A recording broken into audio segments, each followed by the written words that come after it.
Is my car fixed yet? It's the Studebaker. Yeah, the one with the little doggy in the window that goes. Those talents eventually led CBS executives to take a remarkable chance. In 1967, the Carol Burnett Show premiered, giving television something audiences had rarely seen before, a woman leading her own primetime variety series. It was an ambitious gamble. Variety shows had traditionally been dominated by male hosts, but Burnett's charisma, creativity, and confidence quickly silenced any doubts. Week after week, millions of households tuned in to watch elaborate musical numbers, celebrity guests, original comedy sketches, and spontaneous audience interactions that made every episode feel unique. One tradition became especially beloved.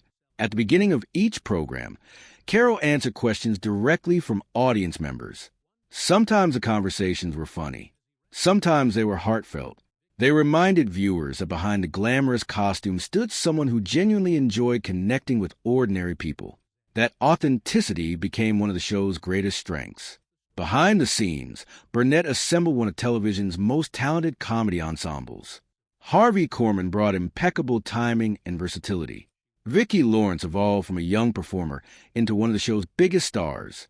Tim Conway possessed an extraordinary gift for improvisation that frequently caused fellow cast members to break character with genuine laughter. Together, they created sketches that remain legendary decades later. One of the most successful recurring segments centered on an unforgettable dysfunctional family. Known simply as a family, the sketches introduced viewers to Eunice Higgins, played by Carol Burnett, her sharp-tongued mother, Mama, portrayed by Vicki Lawrence, and various eccentric relatives whose endless arguments somehow remained hilarious.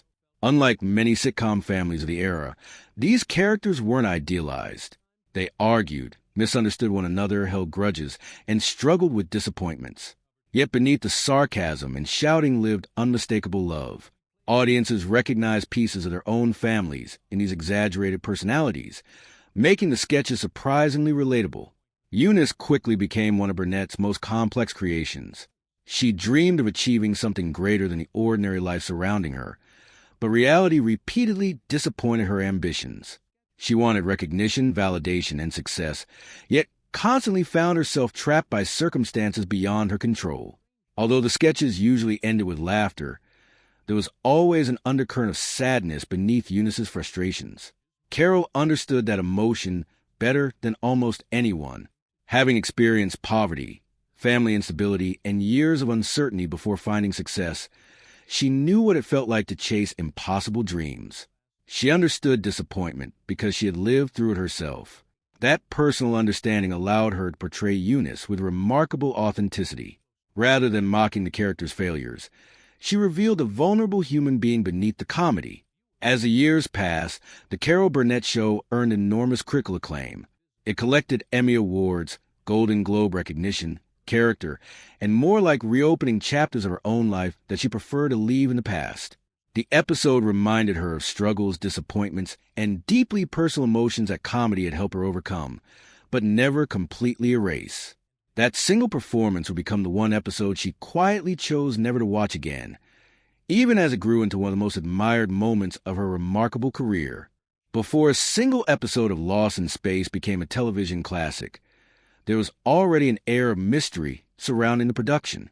For decades, rumors have circulated about a band ending, secret episodes, hidden studio decisions, and behind-the-scenes conflicts that supposedly changed the fate of the Robinson family forever. Some stories have been repeated so often that many fans accept them as fact. Others contain just enough truth to keep the speculation alive. But when the real history is uncovered, it becomes clear that the truth is even more fascinating than the myths. Behind the colorful adventures, friendly robot, and unforgettable catchphrases was a television production constantly fighting against budget limitations, network demands, changing audience tastes, and creative disagreements. This is a remarkable story of Lost in Space. What really happened, what never happened, and the hidden truths that shaped one of television's most beloved science fiction series. When Lost in Space premiered in September 1965, television audiences had never seen anything quite like it. Created by legendary producer Irwin Allen, the series followed the Robinson family, chosen for humanity's most ambitious mission. Their destination was the distant star Alpha Centauri, where they would establish a human colony. But before their spacecraft, the Jupiter 2, could leave the solar system safely, a saboteur named Dr. Zachary Smith secretly boarded the ship and programmed a robot to destroy the mission. Smith's sabotage caused the spacecraft to veer wildly off course, sending the Robinson family, Major Don West, Smith himself, and the robot hopelessly into the unknown reaches of space. Every episode became another struggle for survival as they searched for a way home while encountering strange worlds, bizarre aliens, and impossible dangers. What many viewers never realized was that the earliest vision for the series looked dramatically different from the version that became famous. Long before audiences heard the robot shouting, "Danger, Will Robinson," a pilot episode titled "No Place to Hide" was filmed. This early version lacked many of the elements fans now associate with the show. Most surprisingly, the robot looked different, and Dr. Smith had not yet evolved into the humorous, cowardly troublemaker audiences would eventually adore. Instead, the series was designed as a much more serious science fiction adventure, inspired by classic novels like The Swiss Family Robinson and influenced by darker space exploration stories. The production itself was incredibly ambitious for the mid-1960s. Television science fiction was expensive, requiring elaborate sets, futuristic costumes, miniatures, visual effects, and original creature designs nearly every week. Irwin Allen spared little expense on the pilot, making it one of the most costly television productions of its era. The investment demonstrated how strongly both Allen and the network believed audiences were ready for an ambitious family science fiction drama. It was a major gamble, but one that initially paid off as the show attracted millions of viewers. Yet one casting decision would unexpectedly reshape the entire series. Jonathan Harris, cast as Dr. Zachary Smith, was originally hired to portray a dangerous villain. Smith was intended to be selfish, manipulative, and genuinely threatening, a saboteur whose actions endangered everyone aboard the Jupiter 2. Early scripts treated him almost like a spy rather than comic relief. Had those plans remained unchanged, Dr. Smith might have disappeared after only a handful of episodes. But Harris recognized something the writers had overlooked. A purely evil character had limited potential in a weekly family television series. Instead of playing Smith as a cold criminal, Harris gradually introduced humor, exaggerated panic, dramatic speeches, and elaborate insults whenever the cameras rolled. Rather than frightening audiences, he made them laugh. His cowardice became entertaining instead of hateful. Every week he found new ways to turn simple dialogue into memorable performances, often adding his own theatrical flair that wasn't fully scripted. Viewers responded immediately. Letters poured into the network praising Dr. Smith. Children loved watching his endless schemes fail spectacularly. Adults appreciated Harris's sophisticated comedic timing. Before long, producers realized that one of the show's supposed villains had become its biggest attraction. As ratings continued to climb, more episodes began centering on Smith and the robot instead of the Robinson family itself. This creative shift thrilled audiences but created unexpected tension behind the scenes. Guy Williams, who portrayed Professor John Robinson, had entered the series expecting to lead a serious, dramatic adventure. Already famous for playing Disney's heroic Zorro, Williams believed Lost in Space would continue his image as a noble television hero. Instead, week after week, he watched stories increasingly revolve around Jonathan Harris and the robot. Entire episodes focused almost entirely on Smith's misadventures, while Professor Robinson, once envisioned as the emotional center of the series, became a supporting figure in many plots. Although the cast generally remained professional, numerous interviews over the years suggested that Williams was disappointed by the direction the show ultimately took. The shift from dramatic science fiction toward broad comedy wasn't what he had originally signed up for. While he continued delivering solid performances, many observers noticed his reduced prominence as later seasons emphasized humor over serious storytelling. The transformation became even more obvious when the show entered its second season. At first, Lost in Space featured suspenseful situations involving survival, dangerous environments, and difficult moral choices. The Robinson family faced realistic challenges involving food shortages, damaged equipment, and hostile planets. Episodes balanced adventure with genuine family drama. Then television changed almost overnight. In 1966, another television sensation exploded onto American screens, the colorful, campy version of Batman. Its exaggerated villains, bright costumes, playful tone, and self-aware humor became a nationwide phenomenon. Networks quickly noticed audiences embracing lighter entertainment, filled with comedy and spectacle. Irwin Allen adapted accordingly. Gradually, Lost in Space abandoned much of its original seriousness. Alien monsters became stranger, costumes became brighter, stories leaned heavily into comedy, often pairing Dr. Smith and the robot together for increasingly outrageous adventures. The emotional family survival story evolved into something closer to fantasy, where impossible planets, talking plants, magical civilizations, and bizarre creatures appeared almost every week. Some longtime fans loved the change. Others believe the series lost much of what originally made it unique. Interestingly, this shift helped create the show's most enduring legacy. Whenever viewers remember Lost in Space, they rarely recall technical discussions about rocket propulsion or realistic scientific dilemmas. Instead, they remember Jonathan Harris dramatically shouting at the robot. They remember the robot frantically waving its mechanical arms. They remember impossible monsters emerging from caves or giant vegetables threatening the crew. Those colorful adventures became deeply embedded in popular culture, ensuring the series remained memorable long after many more serious science fiction programs faded from public memory. Another remarkable figure quietly helped shape that legacy. Long before becoming one of cinema's greatest composers, a young musician named John Williams contributed music to Lost in Space. At the time, he was still building his career in television, composing energetic orchestral scores that gave the series excitement and emotional depth. Few viewers could have imagined that this same composer would later create legendary music for Star Wars, Jaws, Indiana Jones, Superman, E.T., Jurassic Park, and Harry Potter.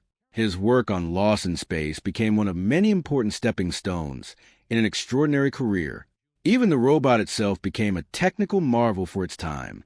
While actor Dick Tuffle provided the robot's unforgettable voice, another performer carried the enormous physical burden of bringing the machine to life. Bob May spent countless hours sealed inside the heavy metal costume under scorching studio lights. The suit severely restricted movement, trapped heat, and offered very little ventilation. Filming often became exhausting, especially during lengthy shooting days. May later described the experience as physically demanding, sometimes requiring frequent breaks simply to cool down.